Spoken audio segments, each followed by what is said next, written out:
Kisah Para Rasul 6 ayat 1-7. 7 orang dipilih untuk melayani orang miskin. Pada masa itu ketika jumlah murid makin bertambah, timbullah sungut-sungut di antara orang-orang Yahudi yang berbahasa Yunani terhadap orang-orang Ibrani. Karena pembagian kepada janda-janda mereka diabaikan dalam pelayanan sehari-hari. Berhubung dengan itu, ke-12 rasul itu memanggil semua murid berkumpul dan berkata, "Kami tidak merasa puas karena kami melalaikan firman Allah untuk melayani meja. Karena itu saudara-saudara, pilihlah 7 orang yang dari antaramu yang terkenal baik dan yang penuh dengan roh dan hikmat, supaya kami mengangkat mereka untuk tugas itu, dan supaya kami sendiri dapat memusatkan pikiran dalam doa dan pelayanan firman." Usul itu diterima baik oleh seluruh jemaat.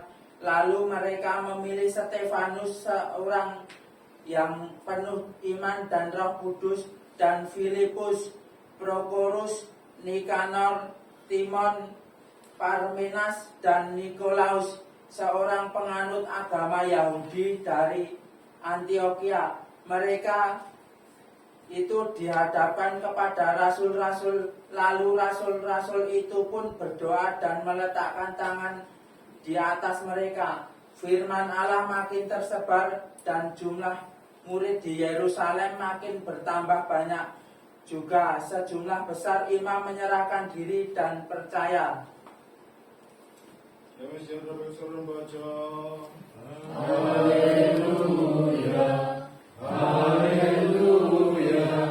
haleluya.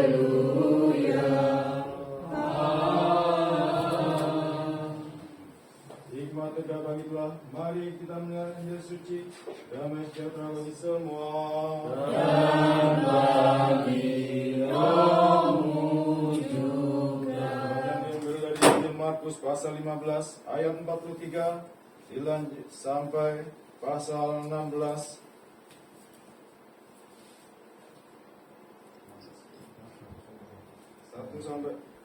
Pasal 16 1-8. Mari memperhatikan. Kemuliaan bagimu ya Tuhan, kemuliaan bagimu.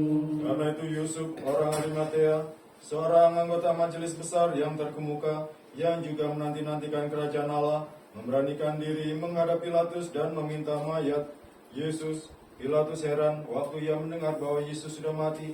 Maka ia memanggil kepala pasukan dan bertanya kepadanya, apakah Yesus sudah mati? Sesudah didengarnya keterangan kepala pasukan, ia berkenan memberikan mayat itu pada Yusuf. Yusuf pun membeli kain lenan, kemudian ia menurunkan mayat Yesus dari salib dan mengapaninya dengan kain lenan itu. Lalu ia membaringkan dia di dalam kubur yang digali di dalam bukit batu. Kemudian digulingkannya sebuah batu ke pintu kubur itu. Maria Magdalena dan Maria ibu Yoses melihat di mana Yesus dibaringkan. Setelah lewat hari Sabat, Maria Magdalena dan Maria ibu Yakobus serta Salome membeli rempah-rempah untuk pergi ke kubur dan meminyaki Yesus. Dan pagi-pagi benar pada hari pertama minggu itu, setelah matahari terbit, pergilah mereka ke kubur. Mereka berkata seorang kepada yang lain, siapa yang akan menggulingkan batu itu bagi kita dari pintu kubur? Tetapi ketika mereka melihat dari dekat, tampaklah batu yang memang sangat besar itu sudah terguling. Lalu mereka masuk ke dalam kubur, dan mereka melihat seorang muda yang memakai jubah putih duduk di sebelah kanan. Mereka pun sangat terkejut. Tetapi orang muda itu berkata kepada mereka, janganlah takut. Kamu mencari Yesus orang Nazaret yang disalibkan itu. Ia telah bangkit. Ia tidak ada di sini. Lihat, inilah tempat mereka membaringkan dia. Tetapi sekarang pergilah, katakanlah kepada murid-muridnya dan kepada Petrus, ia mendahului kamu ke Galilea. Di sana kamu akan melihat dia seperti yang sudah dikatakannya kepada kamu. Lalu mereka keluar dan lari meninggalkan kubur itu, sebab gentar dan dahsyat menimpa mereka. Mereka tidak mengatakan apa-apa kepada siapapun juga, karena takut. Kemuliaan bagimu ya Tuhan, kemuliaan bagimu.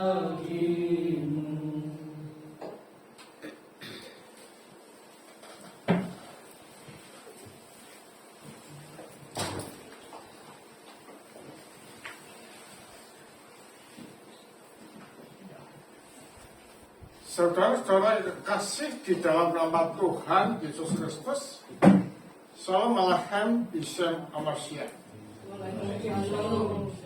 Kebangkitan Kristus adalah merupakan sesuatu yang sangat penting di dalam kehidupan manusia. Mengapa demikian? Karena ini dikatakan sebagai fondasi. Dan kebangkitan itu telah disaksikan oleh Maria Magdalena ketika ingin mengurapi dengan rempah-rempah. Mengurapi siapa? Mengurapi Yesus yang dikuburkan pada hari Sabat. Apa yang terjadi di sana? Rupanya Maria Magdalena dan temannya ini melihat seorang muda yang sangat ganteng sekali dengan pakaian serba putih. Ditanya, apa yang kamu cari? Yesus yang mati dan dikuburkan. Dia sudah tidak ada di sini. Lihatlah tempatnya sudah tidak ada dia. Dan dia bangkit dari antara orang mati. Jadi kan demikian kesaksian Yesus bangkit dari antara orang mati ini bukan merupakan isapan jempol dan dibuat-buat, tidak. Tetapi ada saksi mata, yaitu perempuan yang akan mengurapi tubuh daripada Yesus. Makanya sekarang adalah dikatakan sebagai peringatan atau masa perempuan membawa rempah-rempah. Dan katakan dia bangkit dari antara orang mati. Nah, bangkitnya Yesus dari antara orang mati ini mematahkan orang-orang yang mengatakan bahwa nanti murid-muridnya akan bohong. Bahwa Yesus telah bangkit dan penyesatan akan lebih jelek lagi terhadap bangsa Israel atau orang-orang Yahudi. Nah, kata-kata itu dipatahkan dengan dilihatnya oleh Maria Magdalena bahwa dia telah bangkit dari antara orang mati. Nah, kebangkitan Yesus dari antara orang mati ini tentu saja membawa banyak pertanyaan dan memunculkan spekulasi. Siapakah Yesus ini? Bukankah dia adalah anak seorang tukang kayu? Kalau dia anak seorang tukang kayu, bukankah dia adalah orang biasa? Tetapi kalau dia orang biasa, mengapa dia bangkit dari antara orang mati? Padahal di dalam persepsi orang Yahudi, bahwa orang atau pribadi yang tidak disentuh oleh maut dan tidak pernah tersentuh oleh maut hanya Allah. Apakah Yesus ini Allah? Itu yang berkecamuk di dalam pikiran orang Yahudi. Nah, Yohanes Pembaptis, Yohanes Sang Rasul, dan juga Paulus memberikan penegasan di dalam Kolose 1:15 bahwa dia adalah siapa sih? Coba dibaca Kolose 1:15. Ada yang baca? Keras ya? Kolose 1:15. Saya mohon kalau Robo akan membiasakan bahwa Alkitab satu baca. Ya. Yohanes 1, Kolose 1:15. Taruh nih? Kolose 1 ayat 15. 15. Ia adalah gambar Allah yang tidak kelihatan, yang sulung, lebih utama dan segala yang diciptakan. Dia adalah gambar Allah yang tidak kelihatan, yang sulung, lebih utama dari yang diciptakan. Berarti kalau demikian, dia ini bukan pribadi di luar lingkup Allah, tetapi ada di dalam lingkup Allah. Mengapa dia dikatakan lebih utama dari yang diciptakan? Karena dialah yang mengeksekusi sesuatu dari tidak ada menjadi ada. Artinya bahwa melaluinya segala sesuatu itu diciptakan. Makanya dikatakan lebih utama dari semua yang diciptakan. Atau mempunyai pemikiran bahwa dia inilah manusia rohani. Atau dikatakan Adam kedua.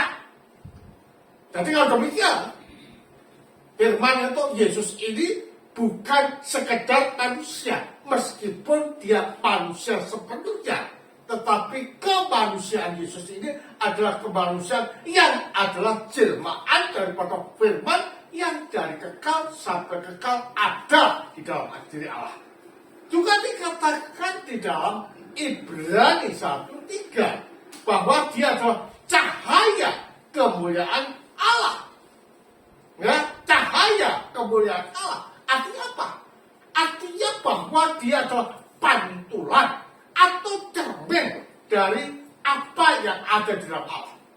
Nah, ini sesuai dengan apa yang dikatakan dalam pengakuan iman Nikea, bahwa terang yang keluar dari Tuhan, Allah sejati, yang keluar dari Allah sejati.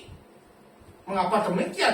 Karena firman ini adalah dilahirkan dari dalam diri Allah yang ada terang itu. Dengan demikian Yesus ini adalah memang firman.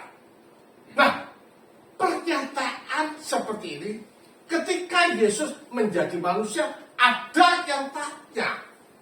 Kalau demikian, di dalam diri sang firman penjelma itu ada dua roh, roh Allah dan roh manusia. Nah, kalau dia ini mempunyai roh Allah dan manusia, apakah itu tidak bertentangan dengan apa yang dikatakan oleh Alkitab? Saudara, firman itu meskipun tidak ada roh di dalam dirinya, karena firman itu mempunyai kehidupan sendiri sebagaimana Roh Kudus. Jadi kalau demikian, di dalam diri firman itu tidak ada sesuatu yang lain selain dirinya sendiri yang adalah hidup sama seperti Roh Kudus. Berarti yang ada apa? Roh manusia yang tunduk kepada keilahiannya. Jadi kan demikian ketika Sang Sabda jadi manusia, ada roh manusia yang tunduk kepada Sang Firman. Makanya ada dua keberadaan ilahi dan manusiawi yang menyatu dalam satu hipostasis. Hipostasisnya siapa? Hipostasisnya Sang Firman. Nah, dengan demikian kita tahu bahwa kalau dia bangkit dari antara orang mati itu bukan sesuatu yang sulit. Kenapa? Karena dia dapat memunculkan sesuatu yang tidak ada menjadi ada. Nah, itu dikatakan di dalam Yohanes 1 ayat 1. Coba baca Pak Roni.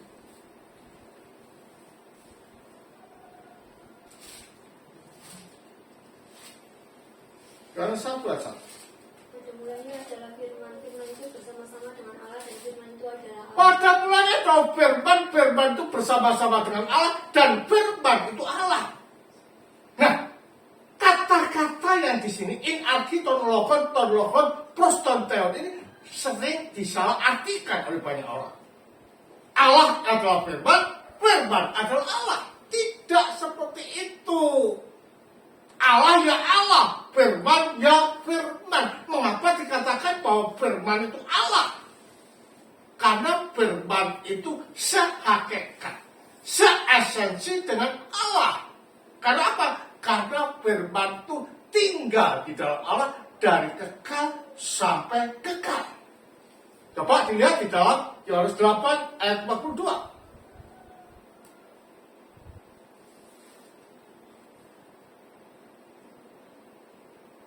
Kata Yesus kepada mereka, "Jikalau Allah adalah Bapamu, kamu akan mengasihi aku, sebab aku keluar dan datang." Sebab aku keluar dari dalam diri Bapa. Berarti sebelum keluar ada di mana?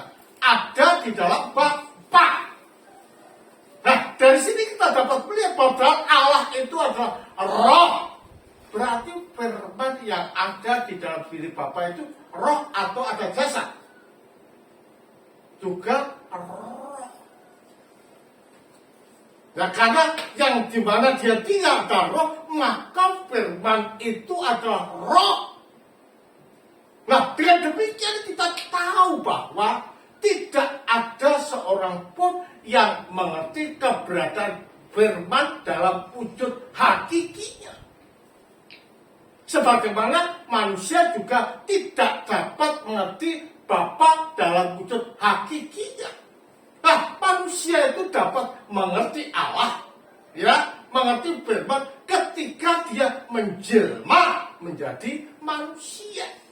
Dan fungsi firman itu adalah menyatakan apa yang tidak diketahui, apa yang tidak dikenal, apa yang tidak bisa dilihat, apa yang tidak bisa digambarkan, itu kepada manusia melalui anak yang ada di pangkuan Bapa. Jadi kalau demikian, pertanyaan-pertanyaan yang dimunculkan oleh orang Yahudi, siapa Yesus ini, terjawab karena dia adalah firman yang menjelma, seperti halnya yang dikatakan di dalam Yohanes 1 ayat 14. Nah, karena itulah dia dapat bangkit dari antara orang mati dan menyatakan diri kepada para murid. Menunjuk pada artian bahwa dia betul-betul bangkit. Nah, bangkitnya Yesus dari antara orang mati ini membuktikan pertama dia itu Allah.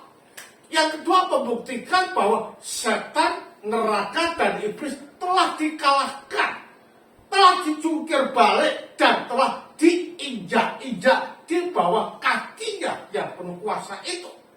Nah, alasan inilah yang membangkitkan para murid untuk senantiasa berkobar memberitakan Injil kemana-mana.